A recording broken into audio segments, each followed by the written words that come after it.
Okay, I'll call this preliminary budget meeting to order.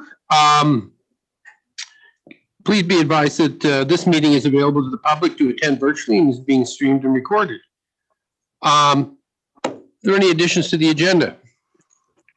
I have one, please. Councillor Gurring. Ultrasound services in Fort Nelson. Okay. Councillor Souls. Sorry, I was just clearing my throat. I'm not the quiet one in the room today. Okay. Sounds good. Can I get a motion to adopt the agenda as amended, please? Moved by Councillor Andrews, seconded by Councillor Roper. All those in favor? And that's carried. New business items, including additions, the review of the preliminary 2021 budget. Mr. Barry. Thank you, Mayor. Jay's is going to share her screen or put the presentation up there. If council has any questions or anything throughout, just raise your hand or speak up. So the intent of the presentation today is not to obviously look for budget approval from council. It's a high-level review of the draft budget. After we're done this today, or we probably, depending on timing, we might not get to the full presentation today, but it just depends on where council is for timing in terms of when we need to stop. We'll review some next details once the presentation is done on the list. The information we have is fairly new for us right now. I mean, the ink's still drying in some of the documents, to be honest with you. Again, great work for the team here, especially Ryan and Aaron and the department heads to pull the budget information together with all the other things that are currently ongoing too. Sorry, just one sec. Scott, can you confirm, council, that you're seeing just the presentation view and not the presentation and notes view? No, we've got the notes. Oy. That's okay. I like reading the notes. But then you Couldn't have missed said it. anything. Oh yeah. Hold on here. What is this one? Disable annotation. No, that's not it. I don't know what it's show because I'm running the show, right? So is it gonna do this? Nope. Now you see all of it there. What are they seeing though? They're seeing, maybe if I try this. This way, if There we go. Is that working for you? No. Okay, let's do that. Yeah. Nope, they can still see this. What in the? It was good for a second. It was, and then What if you drag it over to your side? It is on my side. Oh. I'm seeing the same thing 2 times. Oh, my Lord. Technology at its finest, hey? hey, while you're working on that, do you want me to talk about my addition or? Yeah, it's a great idea, I think. Why don't we do that? Councillor Gurring, go ahead and tell us what you know about the ultrasound. Yeah, so I sent out a message a couple of days ago, so you're all aware of the situation. I'm sure you were before my message as well. But since sending that message, Northern Health has posted on the Northern Health Fort Nelson and area Facebook group. And if you haven't read it, go in there and read it. I have a few concerns about the posting that I just want to run through. So the post begins by saying Fort Nelson has been very fortunate to have ultrasound services monthly. Fortunate. So I'm thinking that ultrasound is a pretty basic diagnostic tool, and should we not have an expectation to receive the most basic of services at the Fort Nelson General Hospital? So that's my first concern. My second concern on the posting is that the communication goes on to say that there's a joint position shared with Dawson Creek District Hospital while working hard to recruit its own ultrasound tech without success. So for Fort Nelson, it's meaning. And so I went in and did a brief search. I couldn't find a job posting specific to Fort Nelson. There's a posting that says for a new grad, full-time, part-time, casual work site flexible. So the posting actually says new grad. So to me, that means if you're not a new grad, don't bother, but that's just the way I'm interpreting it. And then like what portion, because there isn't a specific job posting for Fort Nelson, I'm kind of wanting to know is like what portion of the FTE is allocated to Fort Nelson? So my understanding is that years ago, the ultrasound position at Fort Nelson General Hospital was reduced from a 0.5 to a 0.3 and married with the Dawson Creek position. The option for Fort Nelson to have their own ultrasound technician located here was removed when that marriage took place. I'm sure we could find minutes of a meeting where a former mayor and council questioned Northern Health on this very fact. I didn't find it myself, but I haven't had time to really look, and staff is way better at that whole thing than me. And then I made mention of that the posting is for new grads. What about people that aren't new grads? The communication also indicates that Northern Health has worked hard to fill the position. I'm not sure what position, but they've worked hard to fill the Fort Nelson position that's not posted, I think is what they mean. So I'm wondering if we could not contact Northern Health and get clarification on a few of these concerns, if mayor and council agrees with me, is like, what activities have they actually undertaken over the past several years to fill this position in Fort Nelson? And then a reality check here is who would move here for a 0.3 position? Like, just my thought. And then the communication goes on to say that visits have been canceled due to lack of available staff and the recent replacement of the Fort Nelson ultrasound unit. So I'm wondering, I don't know if this is a misprint or what, but I'm wondering how a new machine leads to lack of staff. And were we not told that the October and November services were canceled due to lack of an appropriate machine? So now we have an appropriate machine and we're being told that the machine is causing a staff shortage. Maybe they're not trained on it. I'm not sure. And then when Northern Health accepted the donation from the Fort Nelson Hospital and Healthcare Foundation, did they tell anybody that this new machine was going to lead to a staff shortage?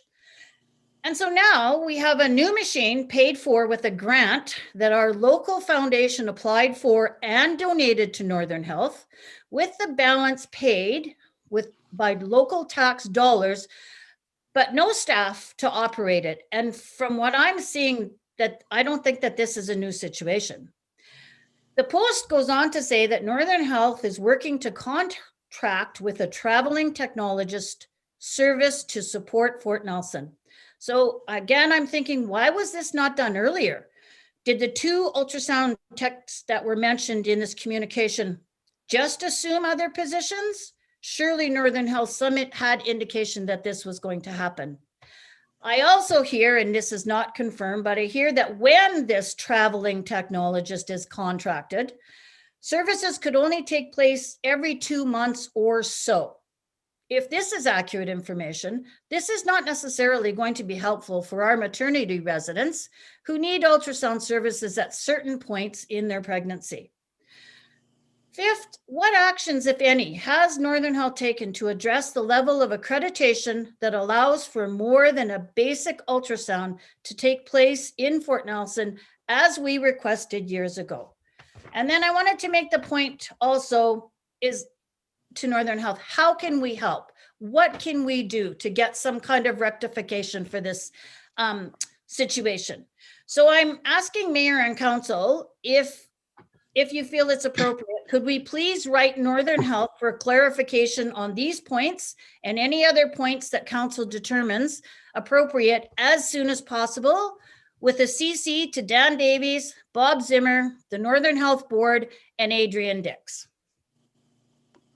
Okay, Councillor Gerwing. So some of what you've said, I think I understand. I believe what's happened in the past is an ultrasound technician from Dawson Creek comes up here once a month and does 4 days here. So I'm not sure if that's the 0.3 position that Northern Health has allocated for us. but it's my understanding that there are 2 ultrasound technicians in Dawson Creek. One of those positions is for an ultrasound technician to travel to Fort Nelson on this once a month trip. And the other ultrasound technician, that's not part of the job description. This is what I understand anyway. And I think now they're recruiting for that position. So I don't know where they get the idea that the ultrasound has somehow caused a shortage. I don't quite get that part of it. But I think what they're doing is they're recruiting for that position in Dawson Creek, which will include a trip to Fort Nelson. And in the meantime, until they fill that position, they're looking at sending a ultrasound technician to our area every 2 months, as you'd said, for a period of 2 weeks. So instead of getting a technician for 1 week each month, we're going to get a technician for 2 weeks every 2 months. And that's my understanding of what's going on. Maybe Mr. Barry has got more information. Mr. Barry, is that correct?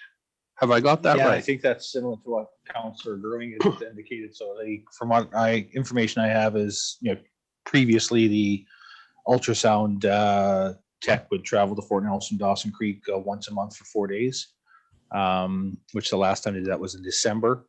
It's my understanding that in January, there was a shortage in Dawson Creek, which required or didn't allow the ultrasound tech to attend Fort Nelson. And then after that, there was an application or someone bid into a position in February. So while they're looking to fill that vacancy, which that vacancy is the one that has the traveling position, which travels to Fort Nelson, it's been indicated that they're looking at the agencies to provide service, and it was indicated that the agency that the service they're looking at this point is every 2 months for 2 weeks. So you'd have every other month, as you said, Mayor, and I believe Councillor Gerwing said also. Okay, are there any other comments on this issue that Councillor Gerwing has brought up? Very well. Councillor Andrews. I'd just like to second Councillor Gerwing's motion to write that letter. Okay, Councillor Roper? Yeah, I was going to say the same thing and just make the point that every 2 months is not acceptable when there's medical imaging that needs to be done at certain points. Let's say in a pregnancy. So it's not going to work for us, and we need to rectify the situation immediately, I think. Okay, Councillor Gerwing, can you outline the particular points of that letter that you would like to see written? So Mayor, I think we're okay we've got the information for the letter. All right. Just to confirm what the resolution or the motion is, I guess, for that letter, just be sufficient. The detail in terms of what goes into the letter, we can go back through and get that information for sure. Okay. Unless council has anything to add or. Well, this is what I was looking for. Was there anything else, Councillor Gerwing, that you wanted to add to that, or just simply that your statement that you had made regarding the position is a good enough outline for staff to write that letter? Yeah, so the motion would say is that could we please write a letter to Northern Health with the CCs as previously mentioned for clarifications on the points that I brought forward, and I've got them written out, so I can send that, or I can verbally go through the mayor if you prefer. Now it's up to you. If you could just go over those points, just so that we're clear on what this letter is going to say. Okay, so the first point that I made was where the communication indicates that Fort Nelson was fortunate to have service. I just take exception with that word. I agree that we're fortunate, but it's a basic service, a basic diagnostic service that I think that we have a right to receive on a consistent basis. And then my second point was, what actually is our allotment? Is it a 0.3? Is it a 0.5? What happened to our 0.5 years ago? Like some clarification on Northern Health, because in the community, it's mostly with the communication, Mayor. It's just like, just don't think that the communication is clear. And I would really like staff to find in the minutes that meeting that we had with Northern Health, like Lori, Kyle, you were on council then, where we actually asked Northern Health about this. And we also brought it up with the health minister at the time when we were at UBC. And because the council of the day took great exception to it being reduced and being married with a position in Dawson Creek, we always felt that that wasn't going to serve our needs. That was my other point. And then some clarification on how the machine leads to a lack of staff. Like, was that just miscommunicated? And then the contract technologist, every other month is not going to serve the needs of our maternity residents. And then the last point was, what actions, if any, has Northern Health taken to address the level of accreditation at the Fort Nelson General Hospital for more than the basic of ultrasound? Text. Those were the points. Very well. And so that's the motion, those 5 points that we've got here. Councillor Andrews, you wanted to second that?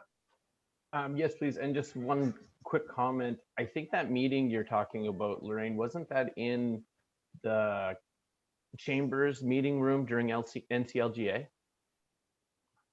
There, but we had, if I'm remembering it correctly, which I believe I am, we were in our council chambers and there were people from Northern Health there, and the mayor of the day strongly questioned that.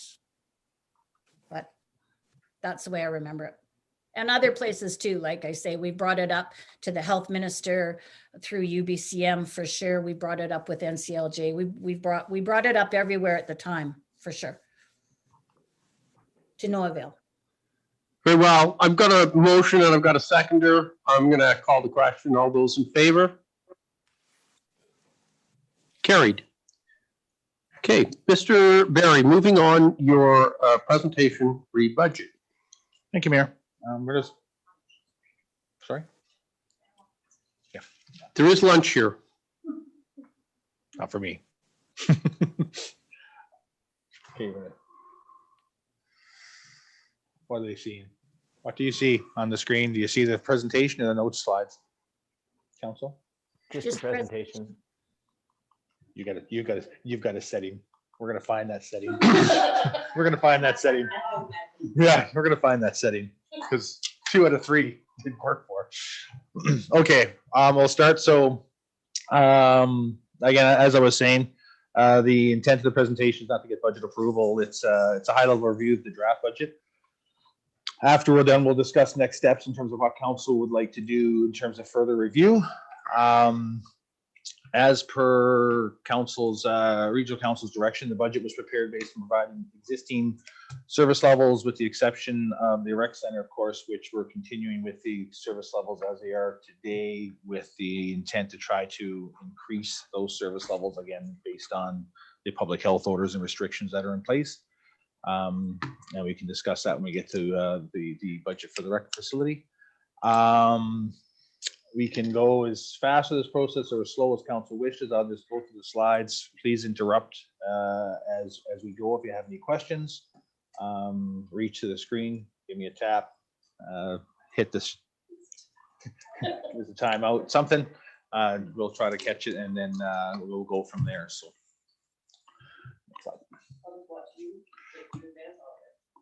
Perfect. Well, let's do this in sync and we'll stay on the same slides. So this is just a budget timeline. What we have in place today, we're working through the preliminary budget presentations currently. We intend to do a public comment period open house in early March, and the public comment period closes around late March, and then we start the deliberation of the final budget regional council at the end of March.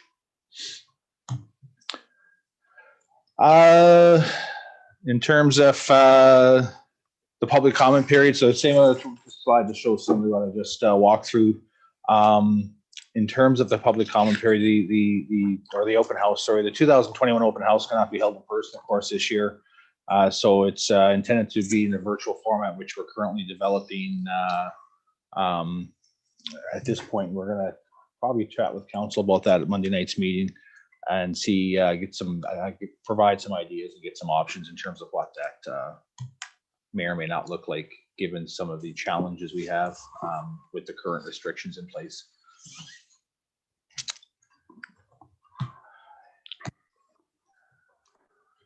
So now let's to go into the next section here. Next slide. Just quickly on just property taxes. We're going to chat a little bit about property taxes and the assessment here coming up before we get into the budget.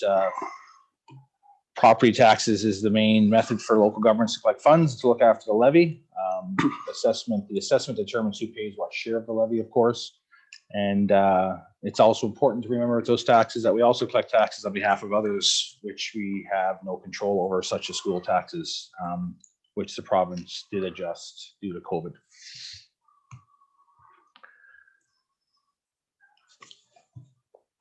January 21st, BC Assessment released the completed roll with the updated property assessments. Assessment values. The total value of the industrial assessment classes 4 and 5 has continued to decrease, which has been discussed over the previous years. It's something that it's been expected with the slowdown in the natural gas industry and the removal of infrastructure that's occurred out there, if it's the closure of wells. For example, and then of course there's a process where with BC Assessment that the assessment has a decline each year of a certain percent as each year goes on. The contraction of the industrial and business assessments caused a small swing in the overall percentage of the total assessed value in the NRM over the residential class. But in addition to that, the residential property classes also increased this year by an average of 12%. So what we're seeing now is we're seeing that pendulum shift that we've talked about before around the shift from industrial into the business and because of the reduction in the industry into the business and residential class.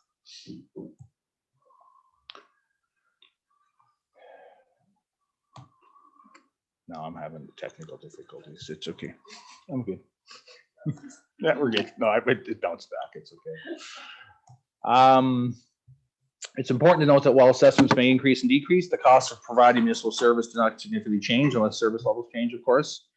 Main factors that influence property tax sharing is how a property compares to others within its class, how a property class compares to other property classes across the entire municipality, and property assessments does not directly equal how much property taxes will be for individual property. It reflects that property share of the total cost to provide municipal taxes. We have a little example here of how that looks in terms of the assessment change example. So what we did for this particular example here is we took as within the municipality, we say there's one residential taxpayer, one business taxpayer, and one industrial taxpayer. The assessed value in year one is 200,000 for the resident, 500,000 for the business, and 5 million for the industrial property. So the total assessment in that year is 5.7 million. If each was taxed directly based on the percentage of the total assessment, there's where your numbers would be to look after the requirements for that $10,000 taxation levy. So 351 for residential, 877 for the business, and 8772 for the industrial property. If the percentage of either of these three classes goes up or down, the percentage of the other two classes will move in the opposite direction. So in this case, we still use $10,000 as a required levy. There's still three property owners, but the industrial assessment's gone down by 5% and others stay the same. So essentially the only change in that assessment is a reduction in the industry. What you see is even though the required levy still required at $10,000, you'd see that the residential property goes up by $16. The business goes up by 40, and the required levy from industry has been reduced by 56. That's essentially what's happening currently within the region. But on top of that, when we go to the example on the bottom of that page, is we're also seeing the increase in the residential assessment, which in this particular example, if the residential assessment goes up by 10%, and the total assessment is at 50 or $5.4 million. What you see then is that you'll see an additional increase in that residential assessment. A little bit of a drop in business remains the same. And then of course that change again in the industry. So it's just an example to show that, currently the situation we're in with that shift that we've talked about for the past few years, where we expect industry to continue to decline. It's going to shift that value or that share of who pays what of the overall levy. Any questions or comments on that? Hearing none. Next slide. So when you talk assessment, taxable assessment is what the NRM uses to distribute the tax burden among property owners. The overall value of the assessment of the properties has declined. So this is an email or a correspondence I sent to council in January. So the overall assessment for the region has declined about 61 million since we researched, or based on the completed roll, or 3.5% decrease. But industry, you'll notice, has declined $68 million in itself, while the residential has gone up 14 million. So that shift has occurred from that assessment value from industry, and is increased with the housing prices that have increased, or the assessment, that's increased in the region.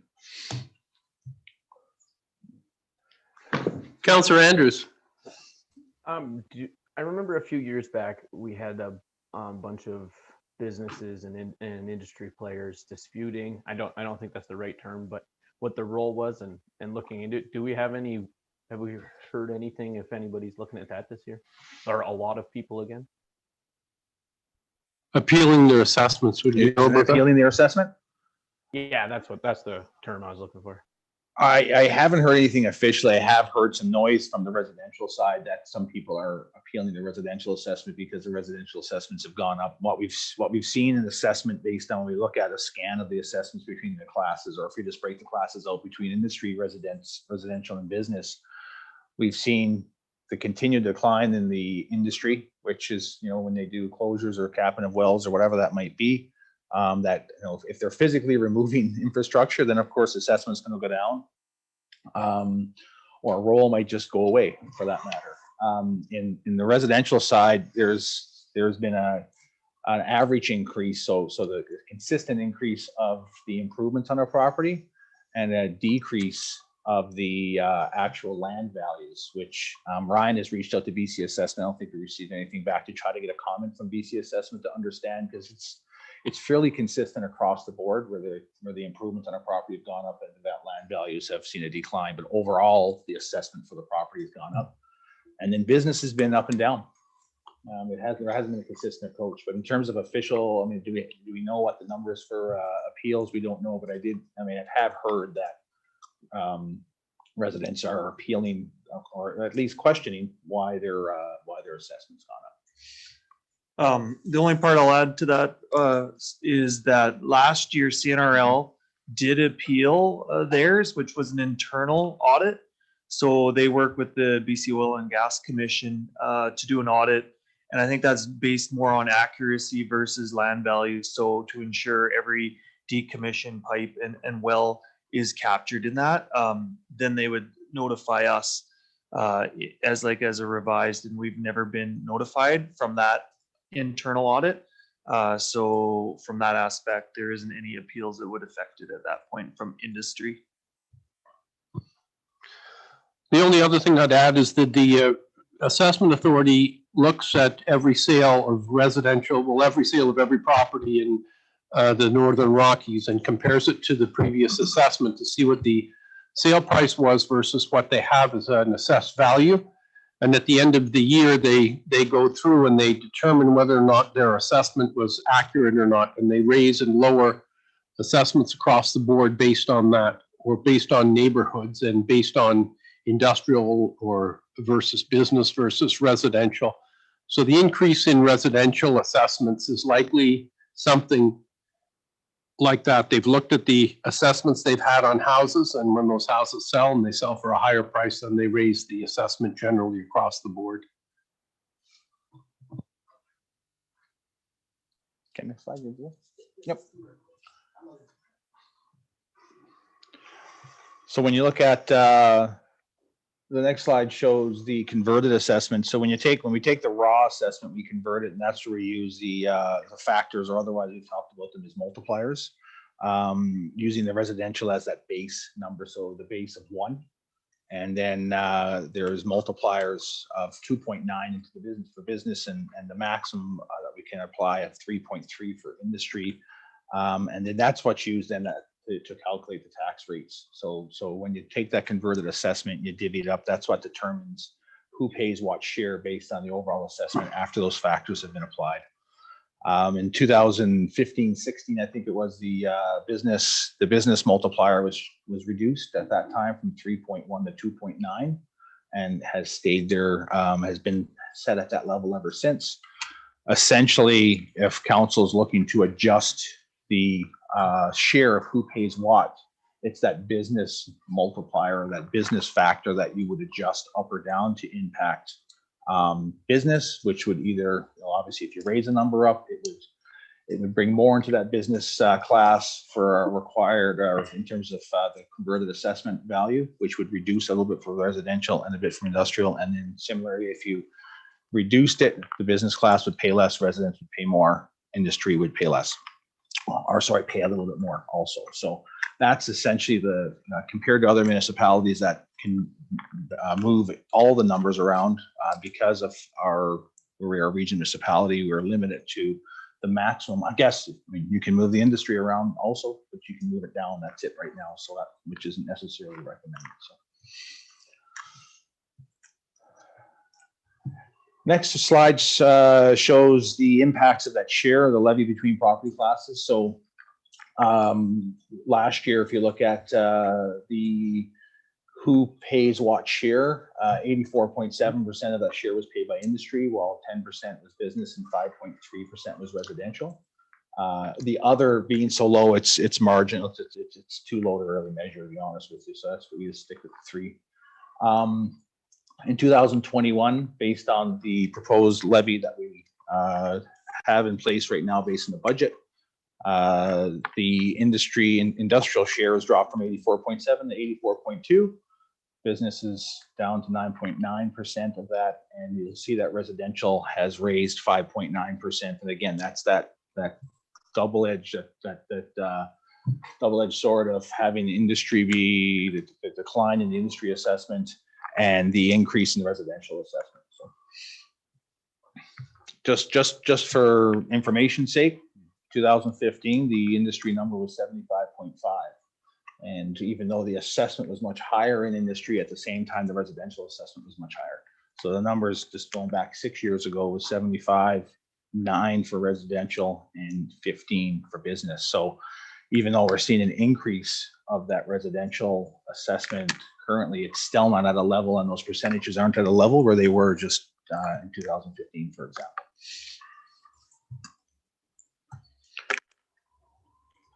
Next slide, is just a visual to show you graph. The graph on the left demonstrates the raw assessment percentage of total assessment overall. So that's just a percentage within that assessment value. And then so you'll see how back to 2015, residential and industry being the red line, residential being the blue line, you'll see how, I think we got those lines mixed up there for percentages. Oh no, you're right. Sorry. Yep. This is raw. Sorry, my bad. I was thinking about it. You'll see how the red and that blue line were closer together back in 2015. Start to kind of spread apart, and you'll see them starting to come back together again in terms of that percentage overall. And then that raw assessment value, you'll see that continued decline of the industry, which is declining at a faster rate than, starting to continue to decline, where we had a significant decline in the residential assessment back around 2016 and then 17, and then it starts to level off, and we're starting to see that slow increase. So bottom line, what to expect is unless that industry the oil and gas sector is to pick up, you're going to see a continued decline, which is what we've communicated and talked about over the past few years. And if we see economic development in the community where housing prices might rebound, for example, which is we're seeing a bit of an uptick in that right now, not necessarily because of economic development or activity, but we're seeing that rebound of housing prices slowly. It's going to continue. This trend is expected to continue for the next coming years for sure. Go ahead, Kyle. Councilor Andrews. So, so forestry won't have it, like when forestry comes, won't have a huge impact on the industrial because of being a renewable resources. It's a whole different tax game, right? So forestry will, I mean, what'll get, yeah. So the areas, for example, the forestry logs won't be taxed. They don't have a role. They don't acquire that land through either a lease or an ownership. So where you'll see improvements is at the, say forestry, which is occur, you'll see the improvements at the mill site. So I mean, I think this year even the Takema site has probably gone up about $60,000 in terms of revenue we'll receive from taxation. So the assessment of the tax site's gone up already. Not sure because of the it wouldn't be for the sale. The sale actually happened too late, so not really sure why. But so you will see an impact to the locations where, say, manufacturing, if they were to occur, that will improve. The LNG site south of town, Cryo Peaks area, for example, those improvements will be reflected also, for example, but not at the same rate or value that we're seeing a decline out in the hinterland. There's also our tax breaks that we give to new industry that is coming to Fort Nelson. So Cryo Peak would avail Cryo itself. Peak didn't apply. They didn't apply. No, go ahead, Jay. So Crowd Peak didn't believe they met the employment threshold that is Okay. part of that, so they opted not to apply. And Peak Renewables, They've been provided the. They've been application. advised. They've been advised or Okay. provide the information, but Yep. it's for them to take advantage of it. They would again apply to the program, to the RTE program. right. So there may be a minimal impact then on our tax base with the industrial development out at the Takema site.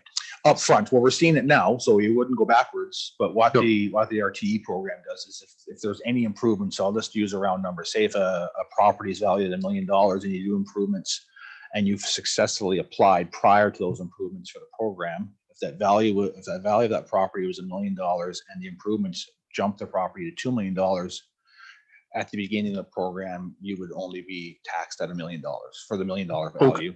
So not the improvements. And then as the program goes on, there's a formula that starts, I think for the first 5 years, it remains at the original value. And then for each year, it goes up a certain percentage. And after 10 years, I think it reverts back to whatever the actual value is. So, yeah. I also think that, if we get some employment activity in here over the next year where people are working at a forest company and property values start to rise, we're going to see a dramatic increase in residential property values as well, which is going to make a big impact on the proportionate share that industry and business are going to pay.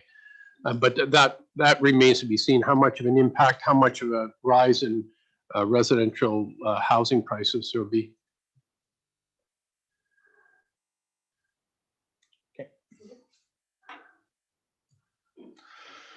This slide just shows the actual breakdown of the levy. So if you take those percentages we showed for 2020, so the 84% and change for industry in 2020 and similar with 2021, and the breakdown between business and residential. This just shows the levies, which the actual value, the taxable levy required. It just breaks it down based on those classes and what the difference is from year to year. So as you'll see, the levy from 2020 was 21,246,000, and what we're proposing right now, based on information, we'll get in a little bit more detail after, is the levy of 21,454,000 for 2021.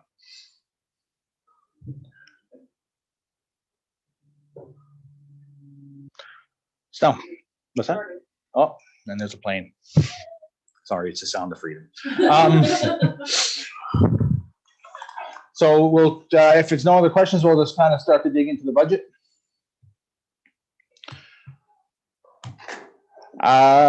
In terms of your budget binder, if you have that handy, you don't need to walk through the budget binder because we're doing a high level review. But if you are, you can walk through the budget, just some housekeeping in terms of the budget. So tab 1, you'll find a new summary page on tab 1.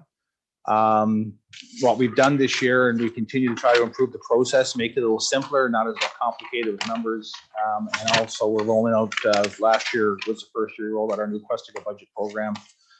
So this is year 2 of that. It makes our lives on the staff side much better in terms of efficiency as we build within that program. Less duplication of efforts, less manual entries, and just a better system to work with. So the budget binder is starting to reflect more of a financial document in line with how things should look from a financial process. Not that they weren't necessarily right in the past, going years back, but if you were to look back even just 5-6 years ago at the document compared to where it is today, it's starting to become more refined and match more what a financial process looks like.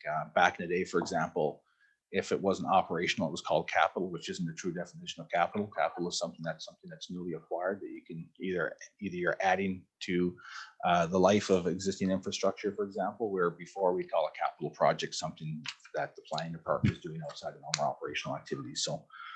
So we call those special projects today. As we walk through the binder, you'll notice some changes. So we'll walk through that or help navigate through that. The intent is hopefully that it's easier to read. Projects and the entire organizational capital is actually going to be reviewed now at the end of the document. So instead of it being clumped in with each individual department, they're actually sorted by fund. So that's any capital, including renewal. And then special projects are within the departments and they're after those green sheets, which as we walk through, you'll see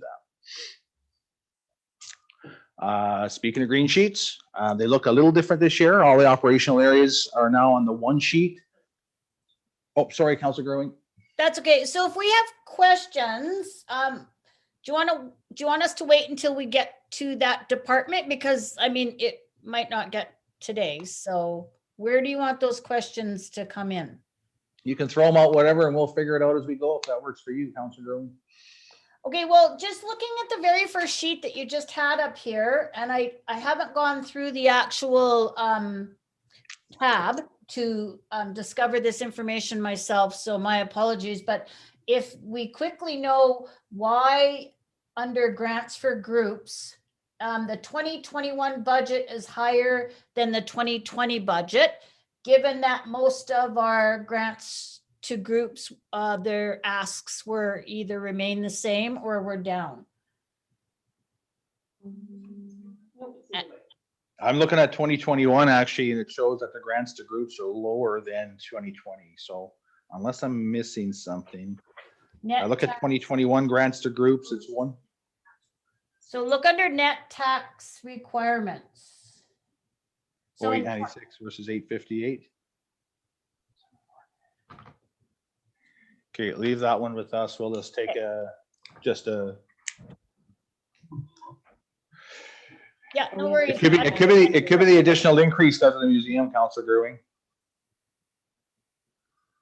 They're asking for a contribution to their capital. But Sorry? the numbers don't match.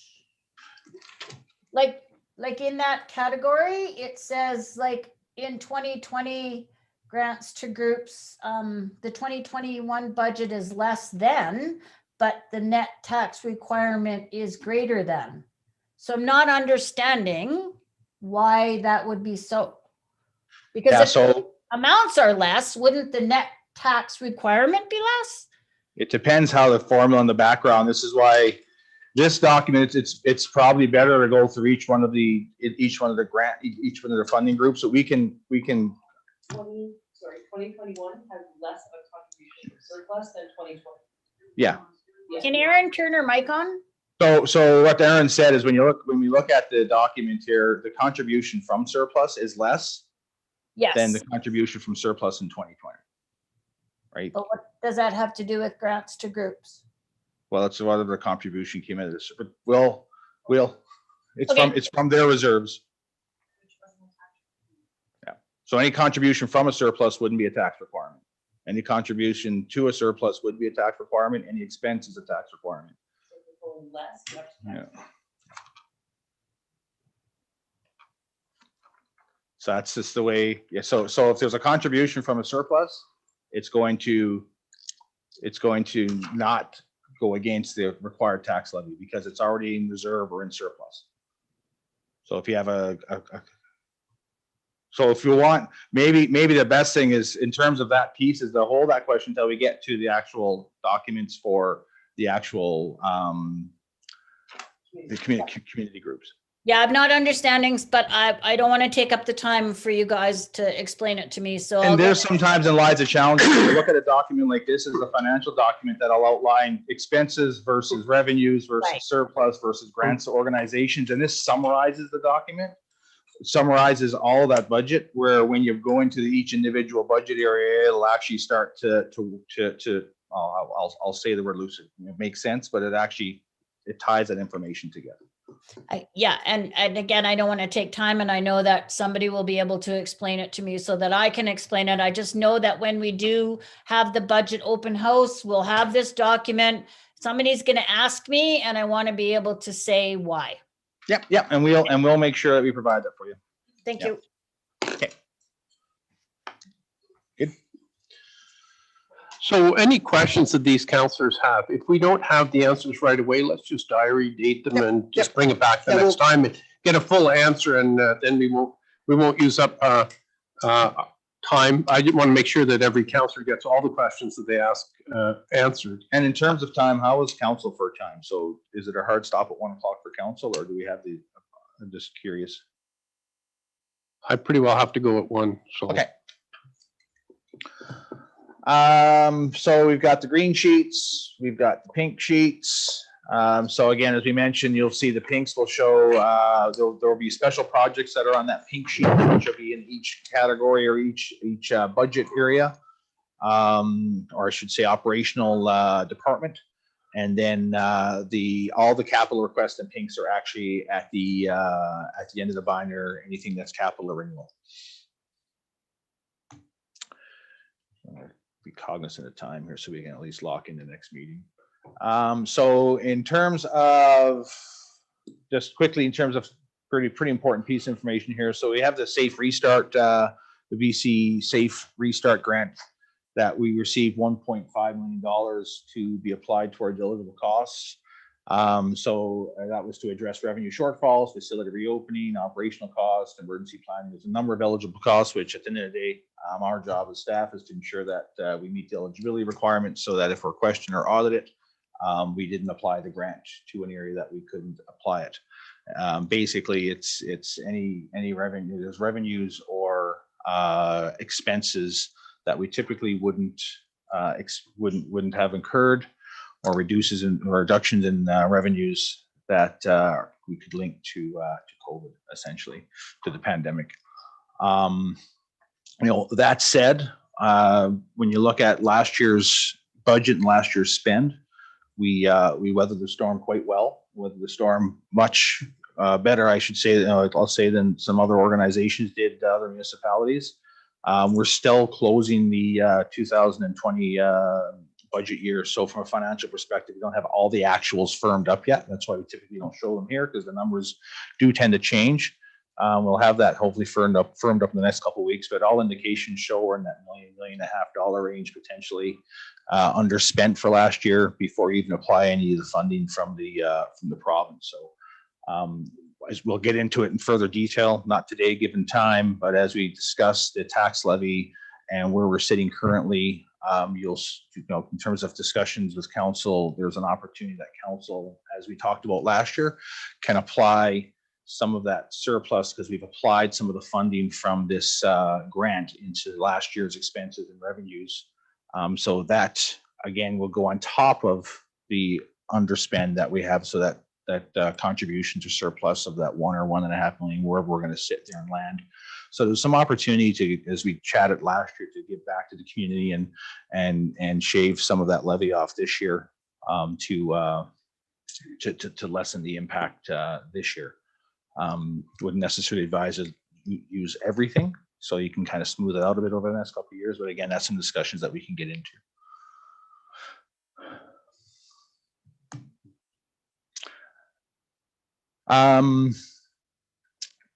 In terms of revenues, what we did do this year, when you look at that number, we'll talk about the tax levy here further down. When we look at the preliminary budget, it's presented with an estimate of just over $400,000 decrease in revenues this year.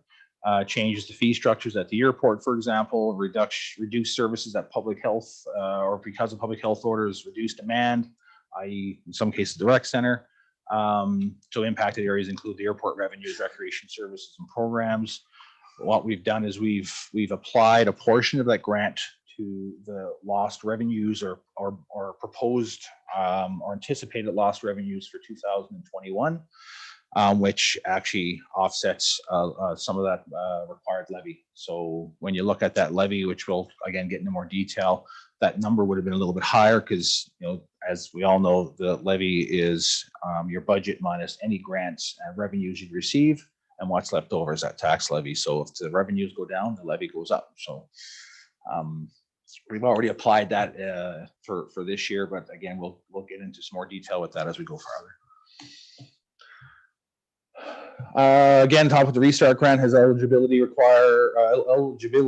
criteria attached for its use, and it will be used to help offset lost revenue, increase expenses. So, you know, our role obviously as staff is to, if we receive this grant funding, is to ensure that we apply it in the appropriate areas and be able to apply it and utilize it fully. So we did apply it last year to expenses and lost revenues, where the eligibility, where the conditions of the grant applied. It doesn't mean that it's now gone. This is where council, we can look at future, either this year or even future years, of taking some of that surplus and applying it to help offset future costs, to smooth out some costs versus so there's opportunities there for council. So out of that, last year there was about, and we chatted about it, I believe, in late fall when we showed where some actuals were, when Councilor Andrews presented some actual numbers, and we talked about some expenses, and you know, between the expense increases and the revenue decreases over 2020, it's just over $600,000 of grant funding that we applied to that, so that we have the ability to utilize that fund fully. Any questions so far? Good.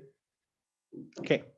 So again, as I said, just as a bit of a recap, and we use this in, especially for communication to the public, you know, the expenses less revenue equals the tax levy. So levy is calculated as a difference between approved estimated expenses and other anticipated revenue other than taxation. It's important to know that a decrease in revenue will cause an increase in the tax levy unless it's unmatched by decrease in expenses.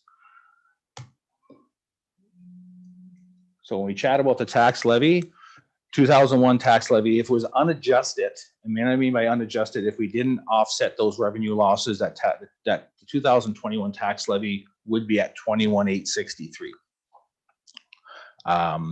So that is in the neighborhood of $600,000 more than last year's required levy. When we apply the lost revenue that we anticipate into our system, we adjust that tax levy to 21,454, which is in approximately $208,000 more than last year's required levy. And what you need to take, we need to recognize too, is last year's tax levy was decreased because of the shutdown of the rec center. We didn't account for the full shutdown. We accounted for what we knew at the time. So there was a reduction at levy because it was down, and we knew at that point what the savings would be at the time the budget was being presented. So we've also put a 2019 comparator in here, just for reference. So if you look at the 2019 required tax levy, it was 21,407. Currently, we're at 21,454. With that said, as I'd mentioned, there's an opportunity. And we'll chat about that as we go through the budget. I think it's important. I thought the budget piece first. So when we've done the budget, that's when we can talk about those opportunities in terms of where council, if they wish, would like to utilize some funds to reduce that levy. That said, just as a number, I believe I communicated with council in January and we talked about assessment. If you're looking at trying to, if you were to, wondering what that number was to match taxation, residential taxation this year versus last year, you'd have to cut that budget by about $3.5 million, which is quite significant. And obviously would greatly reduce what the tax levy required would be. That said, keep in mind that for every dollar, 84 cents of it would be going back to industry. Right? So quickly before we go, the next slide shows where the levy is currently for 2021, and it also shows the comparison to 2016. You can see that each year, it went down. We did talk about eventually hitting our crossroads where we can only do so much and cut before, if we continue with existing service levels, we start to plateau, which is currently where we are today. That said, there are some opportunities, which we'll talk about, as I mentioned.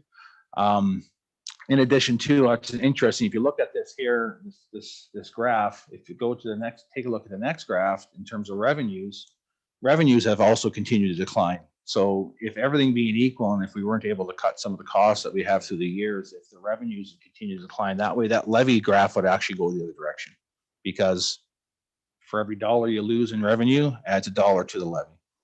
And you can see that there's been a continued decline in the revenues over the years, landing fees, usage, user fees, et cetera, et cetera. So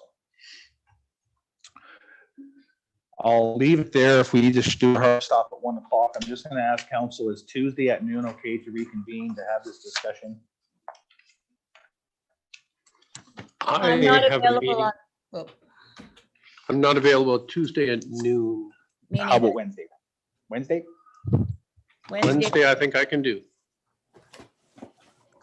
Yeah, got a no, Councillor. Oh, you're away. Actually, I was going to connect with you. I'll tell you what we'll do. We'll circle back offline here and confirm what that looks like. Right, I had to connect.